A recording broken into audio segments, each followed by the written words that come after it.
All right, let's see. I think we're recording. There's no red button, but yeah, okay, we're good. All right, Ken, thanks again so much for meeting me and working on this video series with me. I really appreciate it. If you don't mind, would you just start by an introduction, anything you'd like us to know about you? Thank you, Krissy. Well, I appreciate the opportunity, and my name's Ken Bailey. I'm the Director of Career and Ability Services, and I've been with the university for starting my 18th year. And during that time, I've worked a lot, mostly with students in the area of career services and trying to get students launched in their whatever their mission in life is as far as their occupation and their career.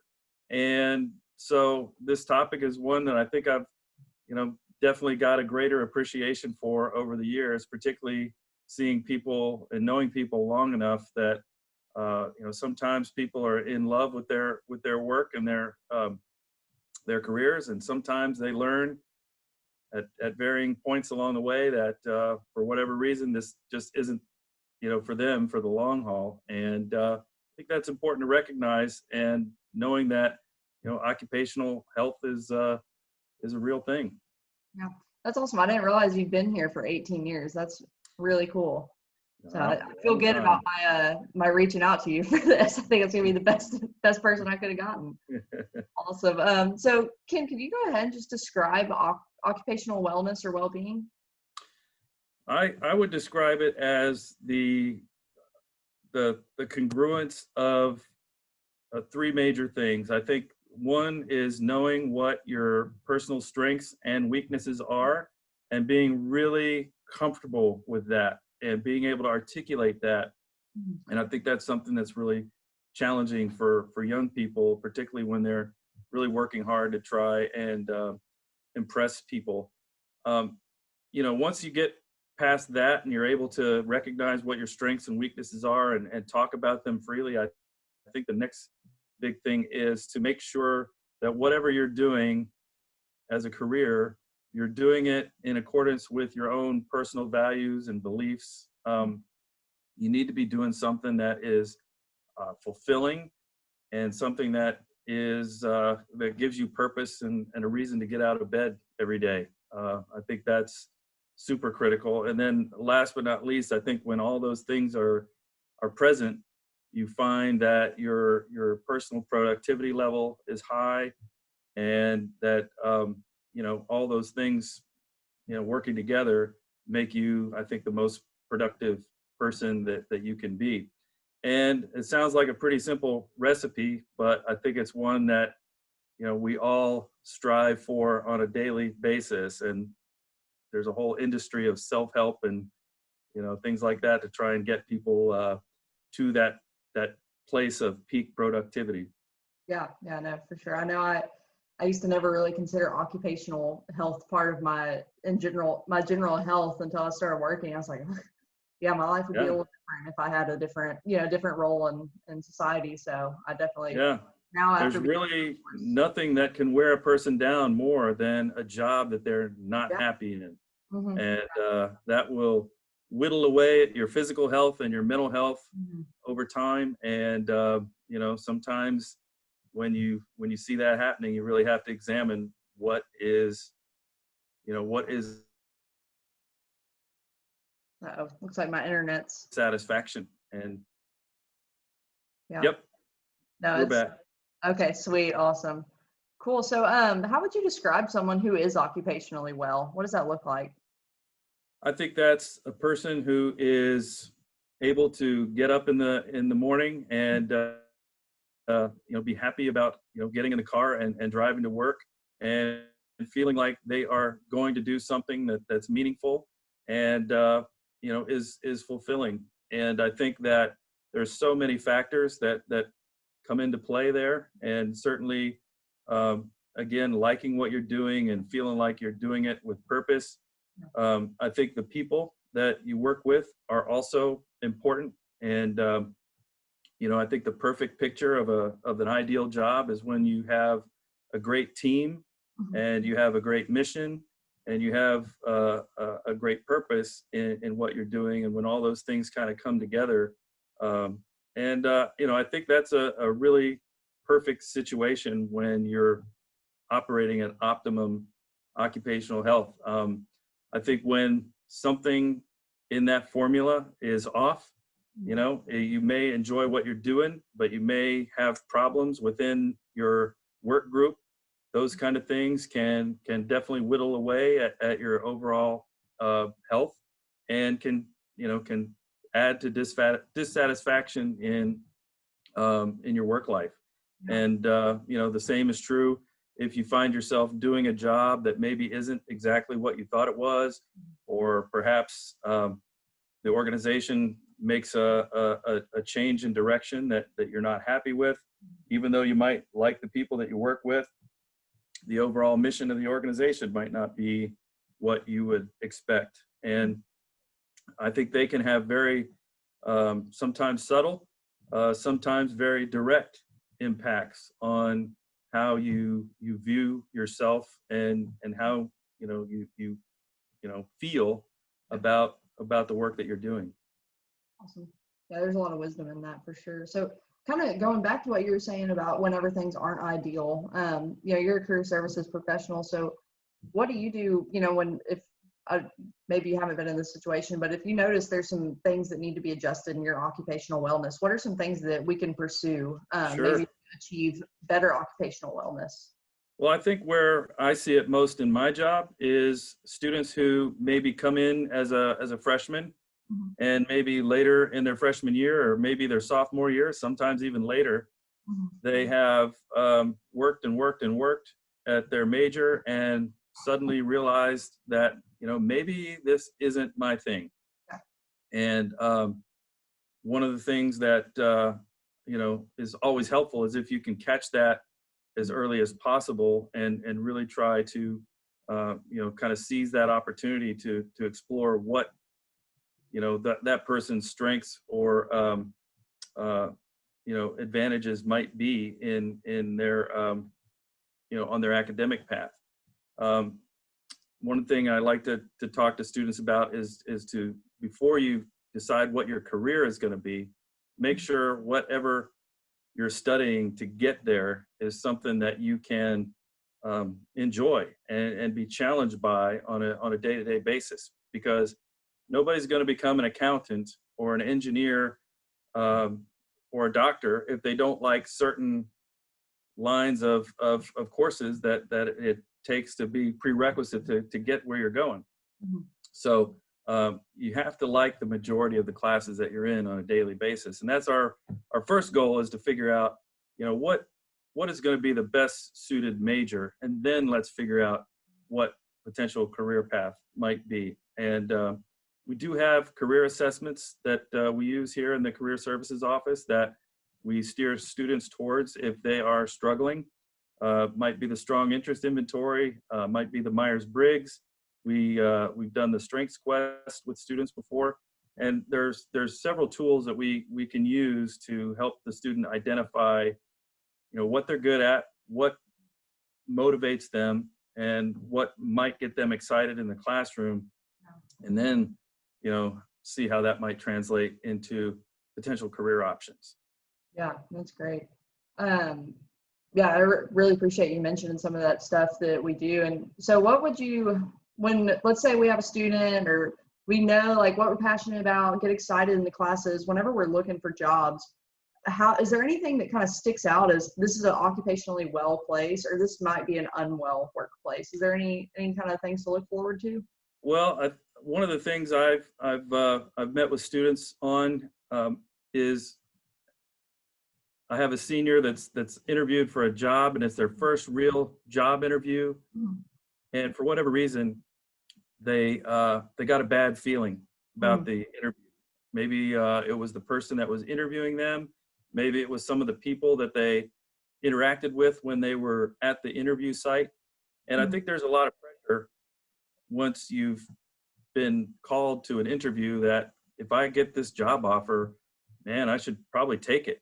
Yeah. And sometimes it's worth taking a pass on a job if something in that interview process doesn't feel quite right.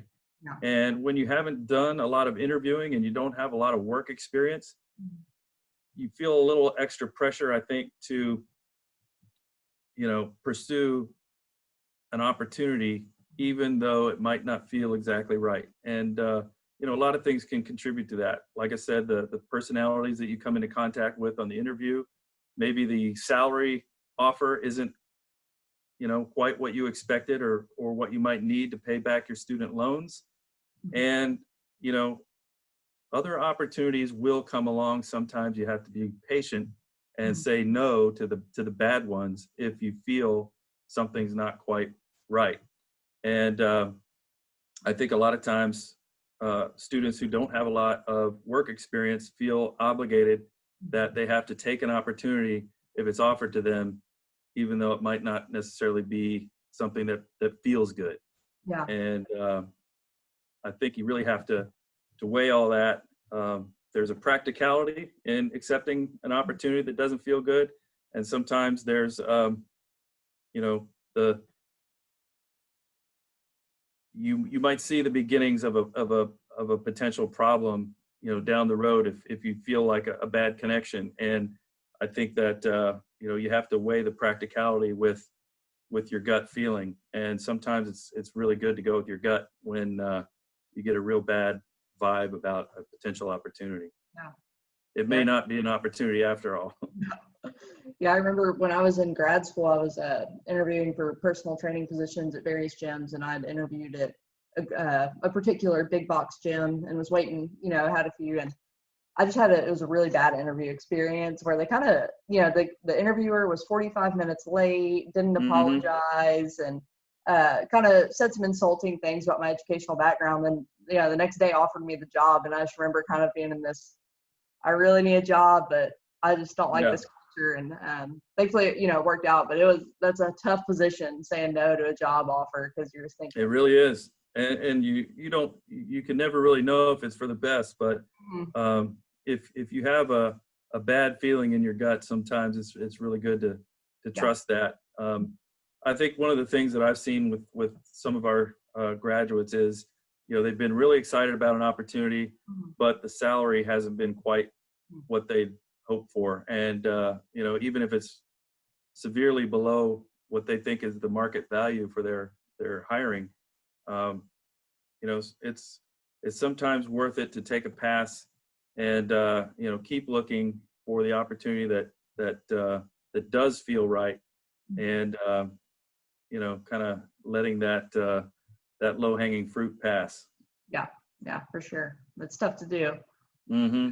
So Ken, what are some things on campus? I know you've briefly mentioned them, but could you just kind of, to wrap things up, or before you wrap up, can you just kind of go through and tell us what are some specific things on campus that are available to our students to help them achieve occupational wellness when searching for a career and just in general? Sure.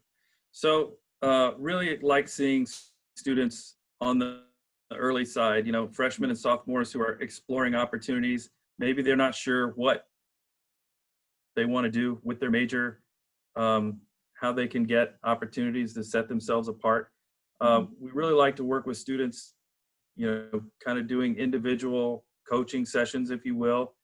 Usually we start out with the student putting together a resume and trying to make a resume that will adapt as they gain experience, and kind of talk about how that resume might develop over the course of the next few years. We also, as I said earlier, do the career assessments for students that are maybe unsure about what they're studying or what they want to do career-wise. That is a great starting point for students that are trying to figure out their direction and get the most out of their academics. We really like to get students that we talk to individually involved in our internship and job email distribution lists. We're blessed to have a small campus and very specific academic programs that we have a email distribution list set up for each major that when we meet with students, we'll usually put them on the email distribution list, and they start seeing some of the opportunities that are coming out for their particular degree plan. And hopefully that starts them thinking about, in a couple semesters, I might be able to compete for that internship, or in a couple years for that job opportunity, and hopefully starts them seeing opportunities and getting a mindset that, I'm a marine biologist, but there really are opportunities for me when I graduate, because I'm getting these messages that tell me about opportunities in my field. And, I think that's a big thing that we can offer. And then I think we do have career events and workshops like the career fair. We do workshops now, a lot of them are virtual, but on resume writing and preparing yourself for a job or internship search, how to get the most out of a career fair, those types of things. And I think, those are ways that we try to get students thinking about what life might look like after they graduate, or how they might, get their first big step into the world of work. That's some great services. How can our students access that? Is that just coming to see you, sending you an email? Sure. Well, we've got myself and Jeff English, who works with me in the Career Services office. We are constantly eager to meet with students, and it's certainly a challenge, I think, now that we're doing so much of this stuff virtually. But we really do want to make ourselves available, whether it's in person or virtually, to students that would like to just sit down and talk. Usually, a session with us lasts about 25 to 30 minutes. And sometimes if we're working on a resume or a document like a cover letter, that may require a coaching session, and then we'll come back and review that work and kind of move on from there. But, the main thing we want our students to know is that we're accessible, and that we want to meet with as many students as we can. We do meet with a lot of student groups like G-Flow and Soul and AGS and SAMA. Those are all organizations that we've kind of met with on a group basis, but we like to kind of get down in the weeds with students and talk individually, because people's needs are different, and I think people's motivation level is different. As a trainer, that people are have differing levels of motivation, and you need to kind of work with the person at the level that they're ready to be worked with, and that's kind of what we do as career advisors. That's great. What I'll do after we wrap up here, I'm going to send you an email and get that information. I can link it in the notes and the upload so that people can just access it and get in touch with you. That's awesome. Awesome. Was there anything else that you think is important to discuss in occupational wellness or to cover while we're talking here? Any other final thoughts? I think it's just important that, particularly in the times that we're in right now, I think it's important that people not take their eye off the ball, and, that this is a great time, I think, to kind of work on yourself, because I think that try as we might, even though we're doing things in a virtual environment, we still have a lot more free time than most of us would like to admit. And I think that, this is a great time to work on things like your resume, work on your elevator speech, work on lining up your career network, and whether it be people that have graduated before you, or professionals that you might come into contact with through your student groups or professors. It's really important to kind of start grooming your professional network, and I think that times like this are great times to do that, when you're not as bogged down with classwork and the rigors of coming and going of the traditional academic schedule. Awesome. Well, Ken, I appreciate your time today and appreciate this. Thanks so much for meeting with me. Yeah. Thank you, Krissy. Pause this recording, but thanks so much. We'll get this out as soon as possible.